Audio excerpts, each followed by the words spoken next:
Assalamualaikum warahmatullahi wabarakatuh. Pada kesempatan kali ini kita akan membahas tentang passive voice part 2 atau bagian kedua, yaitu passive voice untuk 3 tenses. Yang pertama simple present, yang kedua simple past, dan yang ketiga simple future. Sebelum kita membahas tentang passive voice untuk ketiga tenses tersebut, mari kita ingat kembali rumus passive voice atau kalimat pasif untuk tenses yang paling dasar atau yang dikenal dengan tenses simple present. Pola kalimat untuk simple present adalah sebagai berikut. Kita lihat di sini, pola kalimatnya adalah subject plus am atau is atau are plus verb 3 plus by plus object. To be, am atau is atau are di sini disebut to be bentuk pertama, yaitu to be untuk tenses simple present. Verb 3 atau kata kerja bentuk ketiga di sini contohnya adalah drunk, eaten, taken, dan lain sebagainya. Rumus atau pola kalimat pasif untuk simple present di sini adalah untuk pola yang secara umum. Tetapi jika kita ingin mengingat kembali polanya secara rinci adalah sebagai berikut.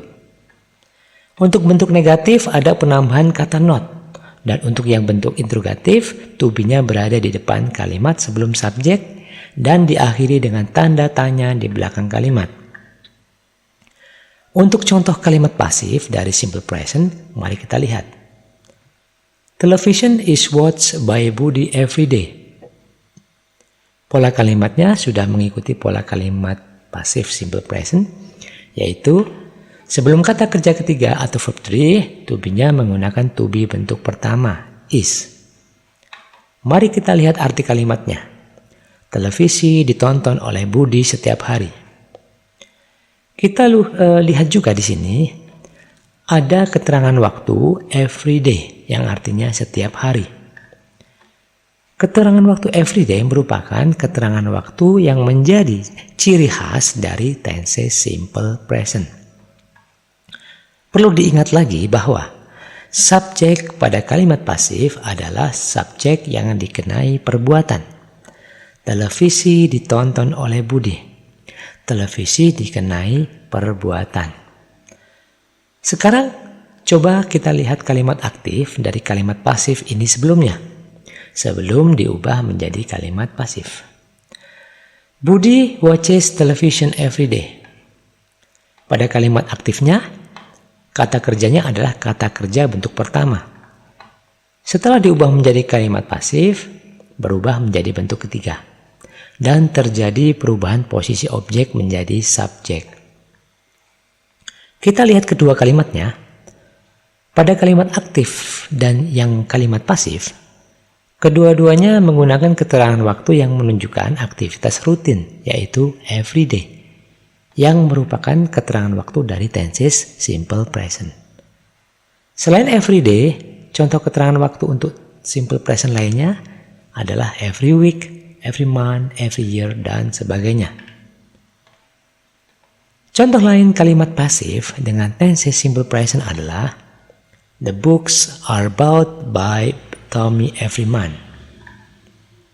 Pada kalimat ini juga ada dua komponen yang merupakan ciri khas dari kalimat pasif simple present, yaitu to be dan kata keterangan waktu rutin. To be-nya menggunakan are, yang mana merupakan to be bentuk pertama, dan keterangan waktunya every month adalah keterangan waktu dari tenses simple present. Jadi, kedua kalimat tersebut, kalau dilihat dari to be-nya, adalah to be bentuk pertama, dan untuk keterangan waktunya adalah keterangan waktu untuk aktivitas rutin. Sehingga bisa diketahui bahwa dua kalimat tersebut merupakan kalimat pasif untuk tenses simple present. Bagaimana? Bisa dipahami? Lalu bagaimana jika kalimatnya seperti ini? Yang pertama, televisi ditonton oleh Budi kemarin. Yang kedua, televisi ditonton oleh Budi besok. Yang pertama, terjadi di waktu lampau. Yang kedua, terjadi di waktu yang akan datang. belum terjadi, atau masih rencana.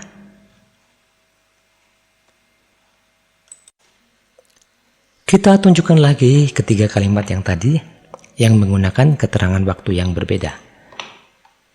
Kalimat yang pertama aktivitasnya terjadi secara rutin. Kalimat yang kedua terjadi di waktu lampau. Dan kalimat yang ketiga aktivitasnya belum dilakukan atau masih berupa rencana.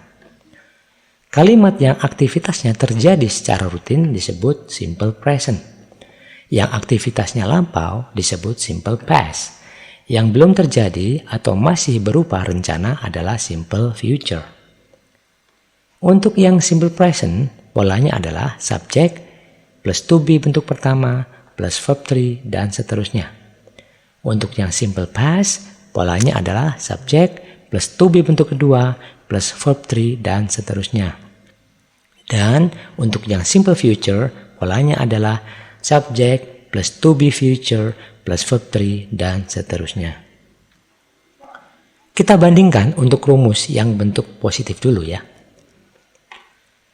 Kalau kita lihat, perbedaan rumus atau pola kalimat pasif untuk tiga tenses tersebut adalah pada to be-nya. Untuk kata kerjanya sama, menggunakan kata kerja bentuk ketiga. Yang berbeda adalah to be-nya.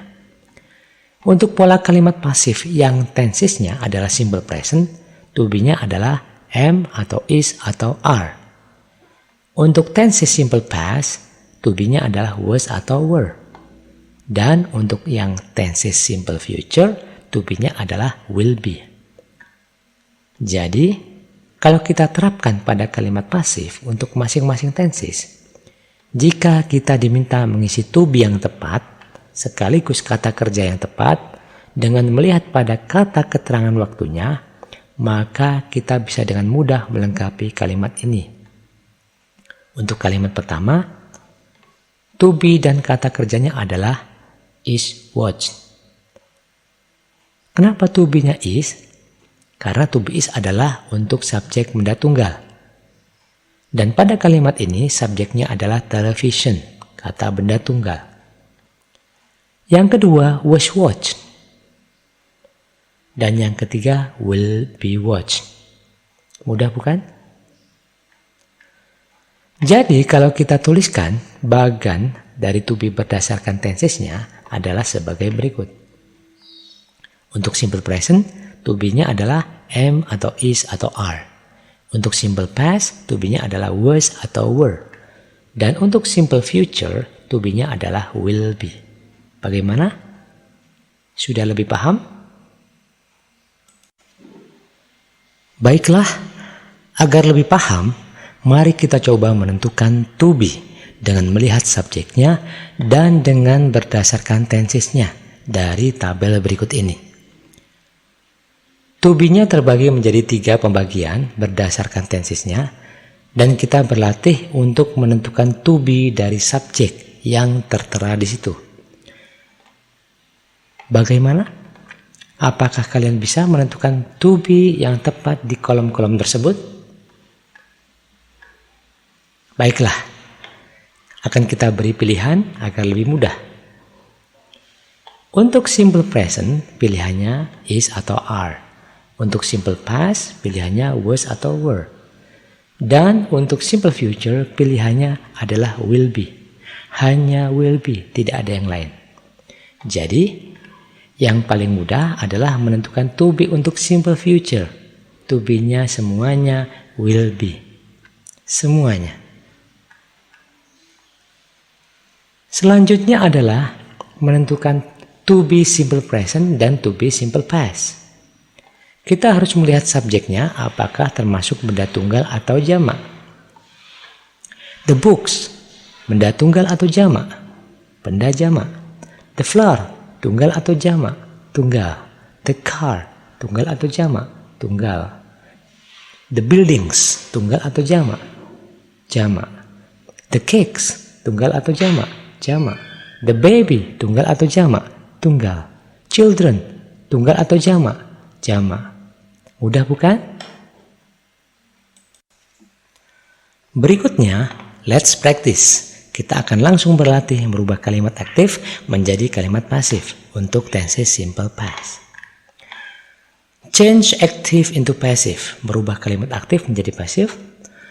Untuk kalimat nomor 1 dan nomor 2 adalah kalimat pasif bentuk positif. Kita lihat rumusnya terlebih dahulu. Subject plus to be bentuk kedua, plus kata kerja bentuk ketiga, plus by, plus object. Kalimat nomor 1. Kita tentukan terlebih dahulu objeknya, karena objek akan menjadi subjek. Kemudian to be-nya apa? Kalau untuk benda tunggal, was.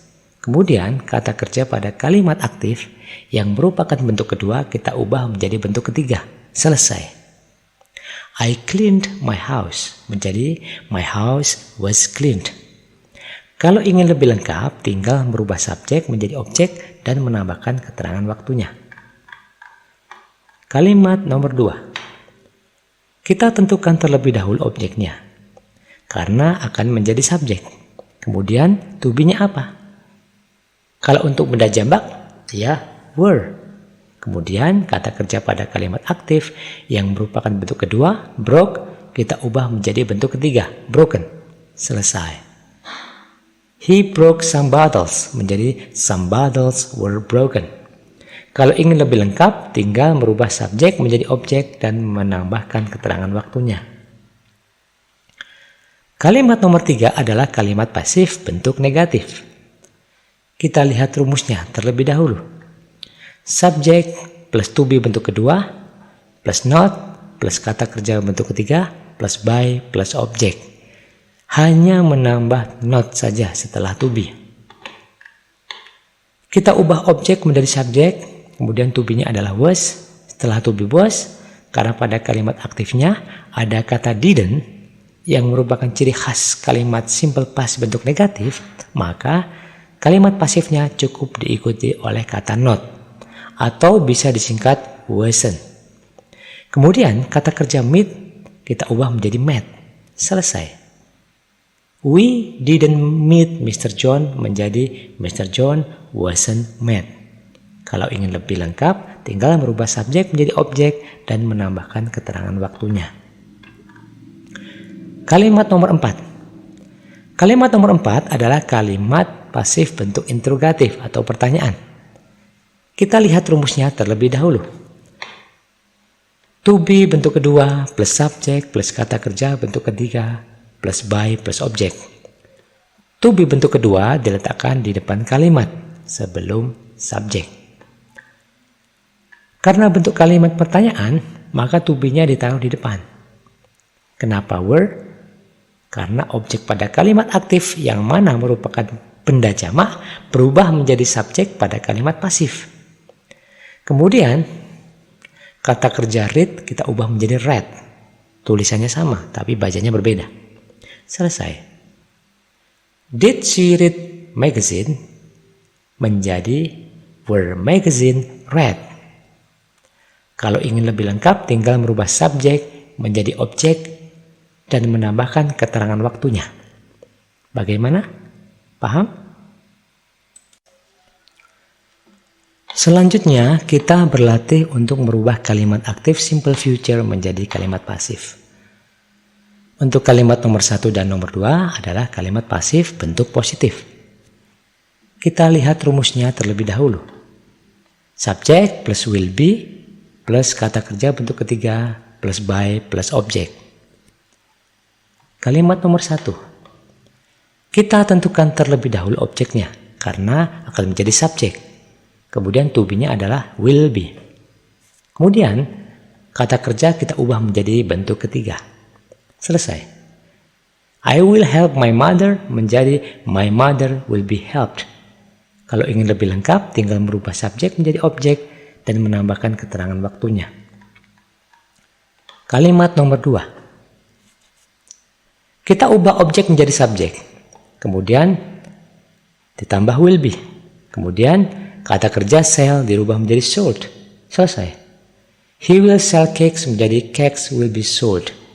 Kalau ingin lebih lengkap, tinggal merubah subjek menjadi objek dan menambahkan keterangan waktu. Kalimat nomor 3. Kalimat nomor 3 ini adalah kalimat pasif bentuk negatif. Kita lihat rumusnya terlebih dahulu. Subject plus will plus not plus be plus kata kerja bentuk ketiga plus by plus object.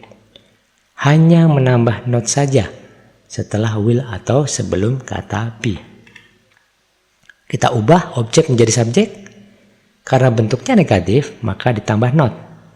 Kemudian kata kerja draw kita ubah menjadi drawn. Selesai. I will not draw picture menjadi a picture will not be drawn. Kalau ingin lebih lengkap, tinggal merubah subjek menjadi objek dan menambahkan keterangan waktunya. Kalimat nomor 4 adalah kalimat pasif bentuk interrogatif atau pertanyaan. Kita lihat rumusnya terlebih dahulu. Will plus subject plus be plus kata kerja bentuk ketiga plus by plus objek. Kata will diletakkan sebelum subjek dan kata be diletakkan sesudah subjek. Kita letakkan terlebih dahulu will dan be terpisah di antara subjek. Kemudian kata kerja drive kita ubah menjadi driven. Selesai. Will they drive cars menjadi will cars be driven. Kalau ingin lebih lengkap, tinggal merubah subjek menjadi objek dan menambahkan keterangan waktunya. Berikutnya masih ada latihan lagi, yaitu menentukan tenses kalimat pasif sekaligus menentukan to be dan kata kerja yang tepat untuk kalimat tersebut. Di sini ada 10 kalimat. Kalian bisa mencobanya untuk menentukan tenses serta to be dan kata kerjanya. Kunci jawaban nomor 2 sampai nomor 10 akan saya sertakan di kolom deskripsi. Soal nomor 1 akan kita coba terlebih dahulu. Selamat berlatih!